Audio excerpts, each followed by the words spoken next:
क्या आप कभी सोचते हैं कि जीवन में सच्चा सुख क्या है? क्या आप कभी सोचते हैं कि मृत्यु से कैसे निडर होकर जीना चाहिए? आज मैं आपको एक ऐसी कहानी सुनाने जा रहा हूं जो आपको इन प्रश्नों का उत्तर देगी। आइए कहानी शुरू करते हैं।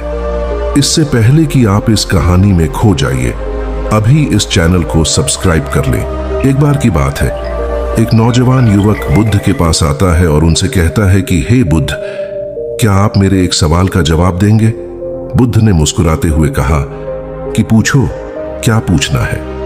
इसके बाद उस युवक ने कहा कि हे बुद्ध, मेरी उम्र अभी बहुत ज्यादा नहीं है, लेकिन मैं बहुत परेशान रहता हूं, बहुत दुखी रहता हूं। मैं आपसे यह जानना चाहता हूं कि मेरे जीवन में अभी से इतनी दुख है, तो मेरी जिंदगी तो अभी बहुत बाकी है। क्या मेरे जीवन में दुख बढ़ते ही रहेंगे कि इन दुखों से छुटकारा पाने का कोई रास्ता नहीं है? यह सुनकर बुद्ध कहते हैं कि कहां है तुम्हारे दुख, मुझे तो दिखाई नहीं दे रहे। यह सुनकर वह युवक कहता है कि यह बुद्ध दुख तो मेरे अंदर है, मेरे भीतर है, वह आपको कैसे दिखाई देंगे? यह सुनकर बुद्ध उसी वक्त से पूछते हैं कि क्या तुम्हें अपने दुख दिखाई देते हैं? वो युवक कहता है कि यहाँ बुद्ध मैं अपने दुखों को भली भांति देख कर रहा हूं। तब बुद्ध ने पूछा कि दुखों का मूल क्या है? बुद्ध में और उस युवक में चर्चा चल ही रही होती है कि तभी एक भिक्षु दौड़कर वहां पर आता है। वह भिक्षु तथागत बुद्ध के कान में कुछ कहता है। इसके बाद बुद्ध उसी वक्त से कहते हैं कि चलो आज मैं तुम्हें जीवन का सत्य दिखाने के लिए एक जगह पर लेकर चलता हूं। वहां पर तुम्हें कुछ भी नहीं बोलना है, चुपचाप सारी बातें सुनते रहना है। इसके बाद तुम्हें अपने सारे प्रश्नों के उत्तर खुद ही मिल जाएंगे। यह कहकर वह युवक गौतम बुद्ध के पीछे पीछे चलने लगता है। कुछ दूर मिलने के बाद गौतम बुद्ध एक घर में प्रवेश करते हैं। घर में प्रवेश करने के बाद वो युवक और तथागत बुद्ध देखते हैं कि वहां पर बहुत सारे लोग खड़े हैं और बीच में चारपाई पर एक वृद्ध आदमी लेटा हुआ है। बुद्ध को देखते ही सभी लोगों ने उनके लिए रास्ते बनाई और बुद्ध उस आदमी के पास वहीं उसके चारपाई पर जाकर बैठ जाते हैं। वो युवक भी पास में ही बैठ जाता है। इसके बाद वृद्ध आदमी जो चारपाई पर लेटा हुआ था कहना शुरू करता है कि हे बुद्ध, मैं नहीं जानता कि मेरे जीवन में कितनी सांसें और बचे हैं। पता नहीं किस वक्त मुझे भगवान के घर से बुलावा जाए। मैं मरने से पहले अपने कुछ सवालों के जवाब आपसे जानना चाहता हूं। मुझे पता है कि उन सवालों के जवाब आप ही मुझे दे सकते हैं, इसीलिए मैंने आपको यहां पर बुलाया है। इसके बाद उस वृद्ध आदमी ने कहना शुरू किया कि हे बुद्ध, अपने आखिरी वक्त में मुझे अपने बचपन के दिन बहुत याद आ रहे हैं। मैं अपने बचपन के दिनों को याद करता हूं और सोचता हूं कि वो भी क्या दिन थे, ना कुछ पाने की फिक्र, ना कुछ खोने का गम। बचपन के उन दिनों को याद करके मेरी आंखों में आंसू आ जाते हैं। मुझे लगता है कि कितनी आजादी थी उस समय। मेरा मैन कितना खुला हुआ था। मन में कुछ भी पाने की इच्छा नहीं थी। जिस भी खेल में लग जाते थे उसी खेल में पूरे दिन लगे रहते थे। लेकिन कुछ समय बाद जैसे जैसे मैं बड़ा होने लगा, वैसे वैसे लोग मुझे जिंदगी की दौड़ में आगे निकलने के लिए कहने लगे। मेरे पिता अक्सर मुझसे कहा करते थे कि तुम पढ़ाई में अपने भाई जैसे क्यों नहीं हो, तुम दूसरे लोगों से पीछे क्यों रहते हो। यह सब सुनकर मेरा मन बहुत बेचैन रहने लगा। लोग मुझे बहुत ताने मारते थे क्योंकि ना तो मैं खेल में अच्छा था और ना ही पढ़ाई में अच्छा था। सब लोग मुझे किसी और की तरह बनने के लिए कहते थे और उन तानों से तंग आकर मैंने जीवन में कुछ हासिल करने का निश्चय किया। मैंने अपने आप से वादा किया कि मैं भी अपने भाई की तरह कामयाब इंसान बनूंगा और इसके लिए मैं दिन रात मेहनत करने में लग गया। शुरुआत में बहुत मुश्किल है, बहुत निराशा हाथ लगी, लेकिन मैंने हार नहीं मानी और मैंने खुद अपना व्यापार खड़ा कर लिया। उसके बाद मुझे कुछ पाने का एहसास हुआ। मुझे बहुत खुशी हुई क्योंकि जो लोग मुझे ताने देते थे वही लोग अब मेरे आगे पीछे घूमने लगे थे। कुछ वक्त बाद एक रईस बेटी के साथ मेरी शादी हो गई और उसके बाद मुझे लग रहा था जैसे मेरा जीवन स्वर्ग बन गया हो। कुछ साल बाद मुझे 2 बेटे प्राप्त हुए। दोनों बहुत ही सुंदर और हर्ष थे। अब मेरा मन मेरे बच्चों के लिए कुछ करने को उत्सुक हो गया। मैं और भी ज्यादा धन कमाने में लग गया और जल्द ही मैं अपने नगर का सबसे बड़ा व्यापारी बन गया। सब कुछ अच्छा चल रहा था, लेकिन अनहोनी को कौन टाल सकता है। एक दिन अचानक मेरी पत्नी मुझे छोड़कर चल गई। इससे मुझे बहुत गहरा सदमा पहुंचा। मैं कई दिनों तक अपने घर से बाहर नहीं निकला। मेरे बेटे मुझे हिम्मत दे देते कि पिताजी माताजी तो नहीं रही और जो हो चुका वो वापस नहीं आ सकता, लेकिन हम दोनों भाई आपका हमेशा साथ देंगे, आपकी हमेशा सेवा करेंगे। आपको किसी बात की कोई चिंता करने की आवश्यकता नहीं है। और धीरे धीरे मैंने भी अपने मन को समझा लिया कि अब तो मुझे अपने प्रिया पत्नी के बिना ही जीना पड़ेगा। इसीलिए मैंने अपना मन अपने बेटों के साथ जोड़ लिया। उनकी खुशी में ही मुझे खुशी होती थी, उनके दुख में ही मुझे दुख होता था। इसके बाद मैंने कहा कि ही बुद्ध जीवन चक्र में अक्सर मुझे महसूस होता था कि आखिर जीवन क्या है। जीवन को उसके गहराइयों में कैसे जाना जाए। ये कैसे जाना जाए कि मैं कौन हूं और मैं इस दुनिया में क्या करने के लिए आया हूं। ऐसे तमाम सवाल मेरे मन में उठते रहते थे और मुझे आपके बारे में भी पता चला कि बुद्ध ऐसी ध्यान की प्रणालियों बताते हैं जिससे जीवन का मतलब समझा जा सकता है। लेकिन मैं हमेशा सोचता रहता था कि पहले मैं अपने जीवन से दुखों और परेशानियों को दूर कर देता हूं, उसके बाद ध्यान में मैं अपना पूरा मन लगाऊंगा। और यही सोच सोच कर मैं कभी ध्यान नहीं कर पाता था। धीरे धीरे वक्त भी तरह और आखिर में उम्र ढलने के बाद में बीमार पड़ गया। वैसे मेरे जीवन में कोई कमी नहीं रही। मेरे बेटों ने मेरा अच्छा साथ दिया। मैंने जीवन में बहुत कुछ हासिल भी किया। लेकिन अब मैं अपने जीवन में अगर पीछे मुड़कर देखता हूं तो मुझे एहसास होता है कि मेरे बचपन के दिन ही सबसे प्यारे दिन थे। तब उस आदमी ने बुद्ध से पूछा, मैं चंद मिनट का मेहमान हूं, ये मैं जानता हूं, लेकिन क्या कुछ ऐसा सूत्र मुझे बता सकते हैं जिससे कि मैं सुकून से मर सकूं, मेरे मन के सारे सवाल जवाब शांत हो जाएं और मैं जीवन का असली मतलब समझकर मर सकूं। यह सुनकर बुद्ध ने कहा कि हर इंसान को बचपन के दिन प्रिय क्यों होते हैं, क्योंकि उस समय उसे कोई भी चिंता ही नहीं रहती। वो आजाद होता है, उसके मन में कोई लालसा नहीं होती। जिस काम में भी लग जाता है उसी में मग्न हो जाता है। लेकिन जैसे जैसे इंसान की आयु बढ़ाने लगती है वैसे वैसे उसकी इच्छाएं, उसकी कामनाएं दिन ब दिन बढ़ती जाती हैं। और इसीलिए अक्सर इंसान भविष्य की तैयारी में लगा रहता है या फिर अतीत के बारे में सोचता रहता है और वह वर्तमान में जीना भूल जाता है।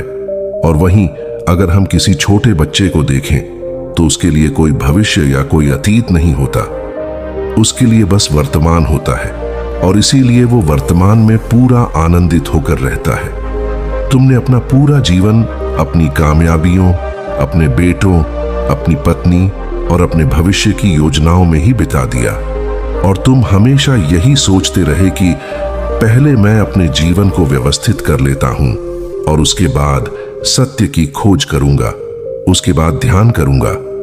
लेकिन हम यह भूल जाते हैं कि कल कभी नहीं आता, भविष्य की योजनाएं कभी पूरी नहीं होती। जब एक योजना पूरी होती है तो हमारा मन दूसरी योजनाएं बना लेता है और इस प्रकार जीवन चक्र चलता रहता है। और अब आखिरी समय में जब मृत्यु तुम्हारी सैया पर लेटी हुई है तो तुम्हें एहसास हो रहा है कि मैंने जीवन में कुछ भी हासिल नहीं किया। अब तुम्हें लग रहा है कि जो भी तुमने किया उसमें से तुम एक सुई भी अपने साथ नहीं ले जा सकते। अगर यही बात तुम उसे वक्त समझ लेते, मृत्यु कभी निश्चित होकर नहीं आती, वो तो कभी भी आ सकती है। अगर ये बात उसे वक्त तुम्हारा मन समझ लेता तो तुम उसी वक्त ध्यान और सत्य की खोज में लग जाते। तुम कोई ऐसी चीज खोजने की कोशिश करते जो तुम्हारे साथ जा सके, जो तुम्हें परिपूर्णता से मरने का मार्ग दिखा सके।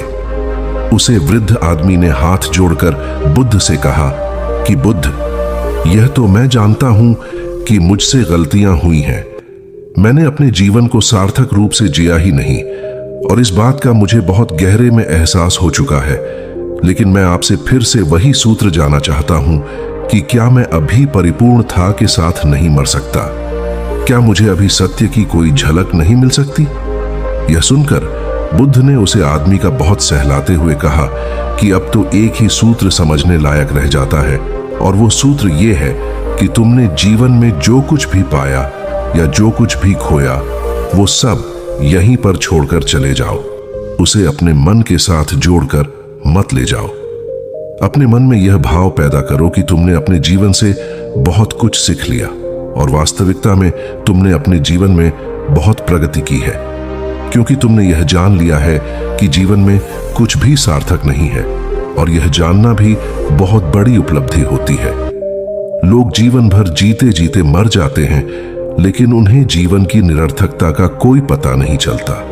इसीलिए अभी अपने मन से सारे सवाल गिरा दो और यह भाव पैदा करो कि जीवन में जो कुछ जानने जैसा था वह मैंने जान लिया है, और अब जीवन में कुछ भी जानने जैसा नहीं बचा है। जब तुम इस बोध से भर जाओगे तो तुम बिल्कुल खाली होकर मृत्यु को प्राप्त हो जाओगे, और वास्तविकता में यही मरने की कला होती है। हमने जीवन में जो कुछ भी पाया, जो कुछ भी खोया, वो इसी दुनिया का था, और वह यहीं पर रह जाएगा। हमारे साथ कुछ भी नहीं जाएगा। हम खाली जाएंगे, हम बिल्कुल खाली जाएंगे। और जो लोग अपने मन से बिल्कुल खाली होकर जाते हैं, वास्तव में उनके अंदर ज्ञान का दीप जल जाता है, और वो आगे चलकर दूसरे जन्मों में उसे निर्वाण की स्थिति को प्राप्त कर सकते हैं। लेकिन उससे पहले तुम्हें इस जीवन की निरर्थकता को समझना होगा। यहां पर कुछ भी पाना या कुछ भी खोना कोई मायने नहीं रखता। इसके बाद बहुत देर तक मैंने कोई सवाल नहीं पूछा, और वह मुस्कुराते हुए मृत्यु को प्राप्त हो गया। इसके बाद बुद्ध ने उसे नौजवान युवक से पूछा कि क्या तुम्हें अपने सवालों के जवाब मिले, और मिले तो तुम्हें क्या जवाब मिले, सभी को बताओ। उसी वक्त ने कहा कि हे बुद्ध, मुझे अपने सवालों के जवाब मिल गए हैं। वृद्ध आदमी के जीवन चक्र से मैं समझ गया हूं कि जीवन में कुछ भी पाने जैसा नहीं होता। सुख हो या दुख हो, सब कुछ यहीं पीछे रह जाता है, और अगर हम इसी चक्कर में फंसे रह जाएंगे तो हम सत्य को कभी नहीं जान पाएंगे।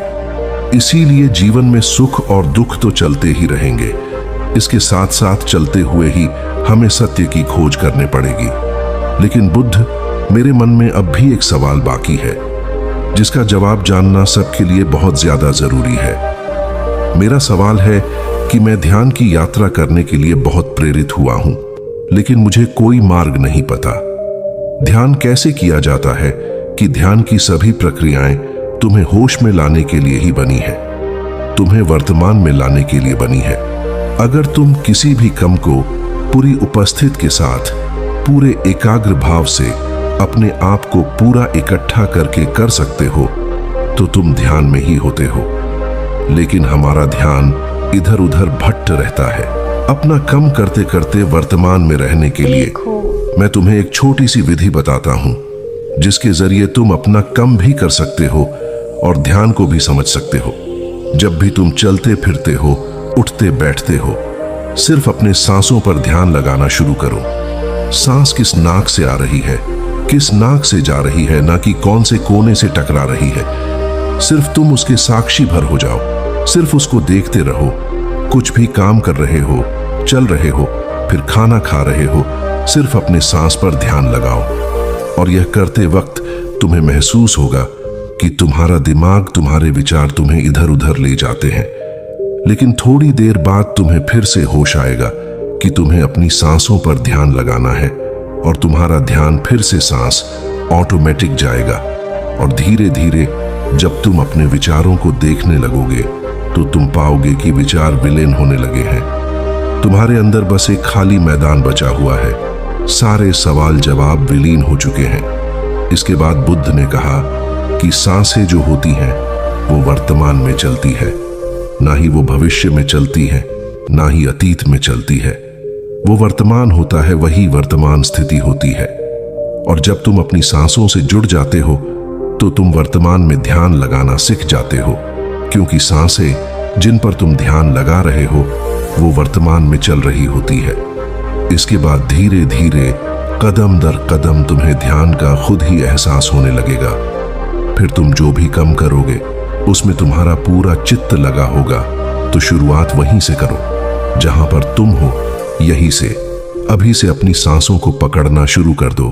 तो दोस्तों, कैसी लगी आपको यह कहानी? कमेंट सेक्शन में जरूर बताना, और अच्छी लगी तो इस चैनल को सब्सक्राइब करना मत भूलना। तो मिलते हैं अगले कहानी में, तब तक के लिए अपना ख्याल रखें।